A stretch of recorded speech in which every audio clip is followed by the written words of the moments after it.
I'm sorry, you want me to what? You want me to compare my super original novel to something that's already out there? Why? Welcome to Not Safe for Words. I'm your host, Crystal L. Kirkham, multi-genre author, editor, and cover designer. I'm here to give you insight into the world of publishing and to help you avoid the mistakes that others have made. So stick around, you're in for one hell of a ride where I don't curb the curses. I'm going to go on record and say I don't really like comp titles. They're not my thing. But, flip side of the coin here, guys, I also know how fucking important they are. Because whether or not you like comparison titles, they are something you should be thinking about. Now, as somebody who tends to write a story first and think about genre and theme and everything else later, comp titles can really throw me for a fucking loop.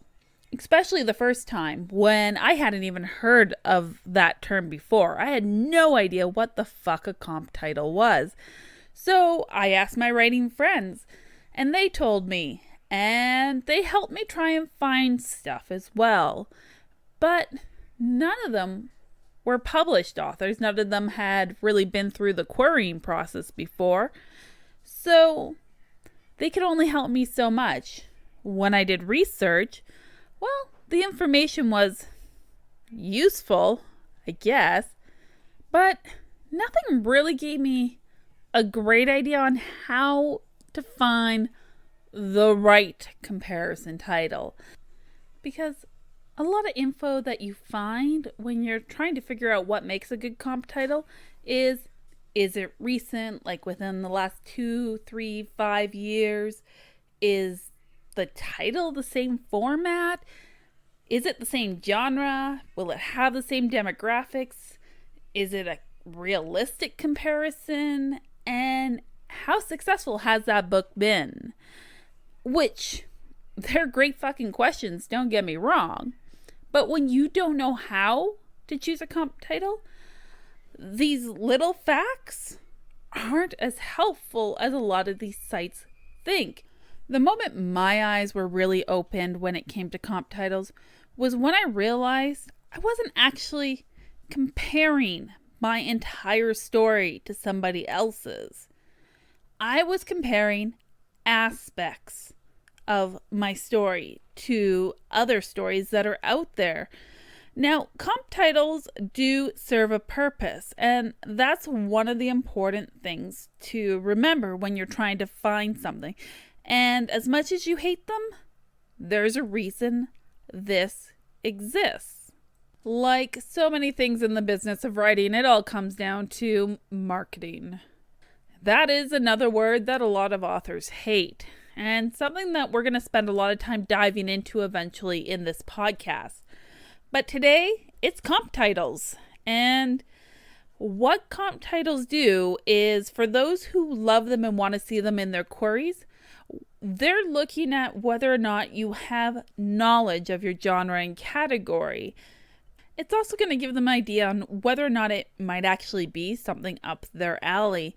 I mean, you don't know what books somebody loves or hates when you query. Sometimes they have it, but you're not always going to know.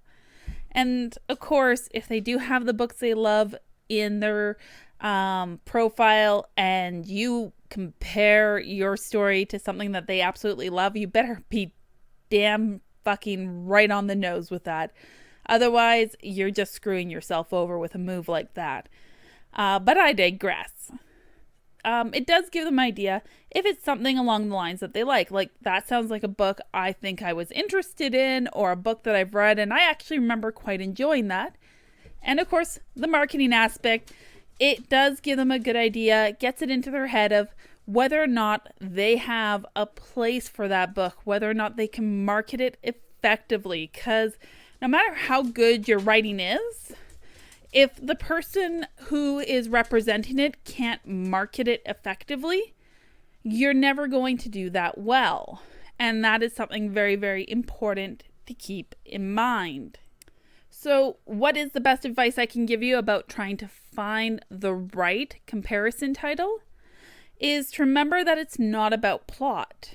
You're not looking necessarily for a story that is just like yours. In fact, that's the last thing you want to do, because you do want them to know that this is an original story, that it is not identical to something else out there. What you're looking for is themes and aspects of your story reflected in another novel. So if you wrote this incredible adventure, then you're going to be looking at other novels that are adventures in a similar things, or you have your band of merry misfits, or people who all hate each other having to work together. And if you can think of a decently selling novel that reflects this key aspect of your own story, that just might make a good comparison title. Now, another way to think of comparison titles is when you see the phrase, people who like this book also liked this book. That's a comparison. They're not the same book. In fact, sometimes they're barely even all that similar. Maybe the biggest similarity is they both have really strong independent female leads. Maybe the only similarity in the stories is that they're slow burn romances.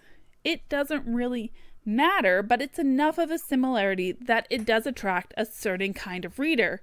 So you are looking for people who would read your book to find out what other books that they might read.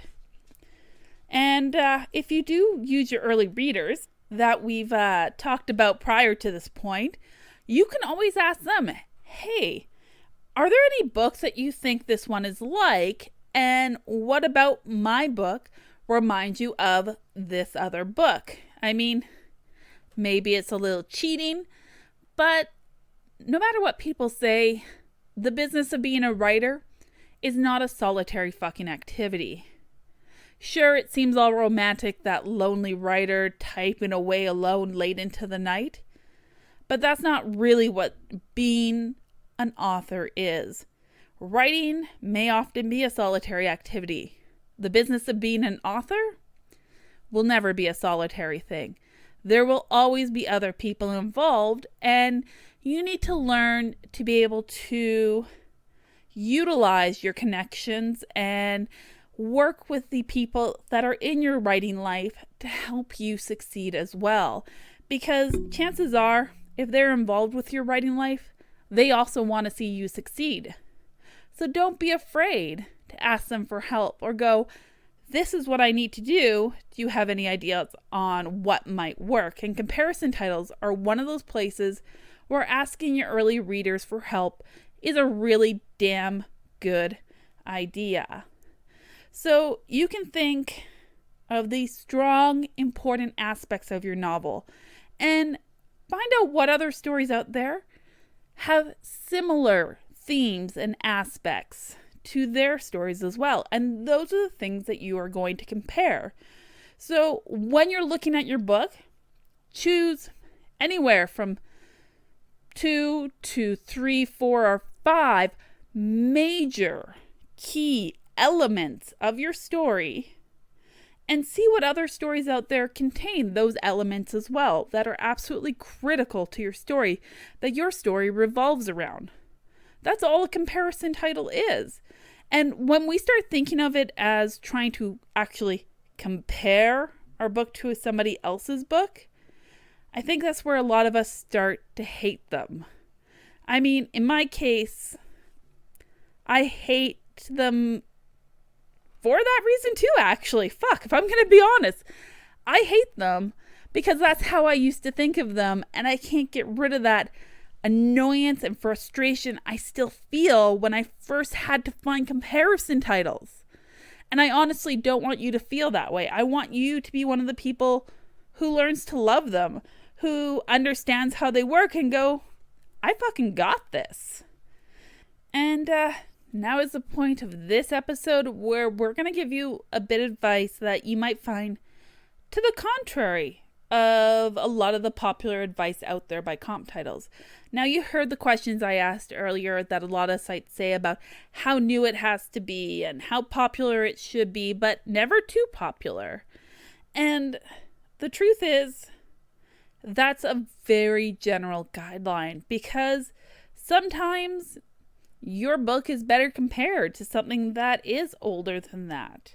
And that's okay too, because there is a place for those novels. And if that's what works the best, if there is nothing else that you think would be better than what you chose from 10 years ago, 20 years ago, or 30 years ago, then use it.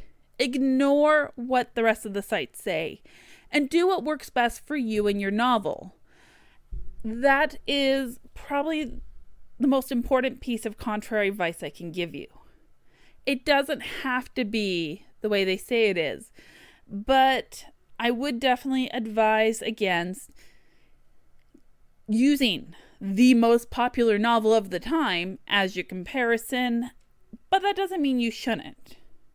It just means if you're going to do so, make sure you're really fucking nailing the comparison of that really important aspect between that novel and your novel, because it needs to be on point if that's what you're going to do. And before I forget about this one, a lot of people ask, can I use something other than a book to compare this to? Can it be a movie? Can it be a video game or a TV show? Well, not everybody likes to see that. I say fucking go for it. Because if that media format works better than any other book out there, then that is what you should be doing. Because this is all about just trying to highlight those key aspects of your story that are reflected in other stories, any story format. And yes, movies and TV are a story format. They're just one that we consume visually in images that way, rather than by reading and creating the images in our own mind. It's still a story, guys. It still counts. Even video games, especially modern ones, are a fucking story. So don't be afraid to step a bit outside the box and do something unique. Who knows? That might be the thing that gets you noticed. But I am going to say this one little caveat about using movies and TV shows as comps. If they're based on a fucking book, use the fucking book, guys. Please don't be that person. Hopefully, all this is going to help you get your head better wrapped around the concept of comparison titles, so that when you go forward to query, you can nail this. All right?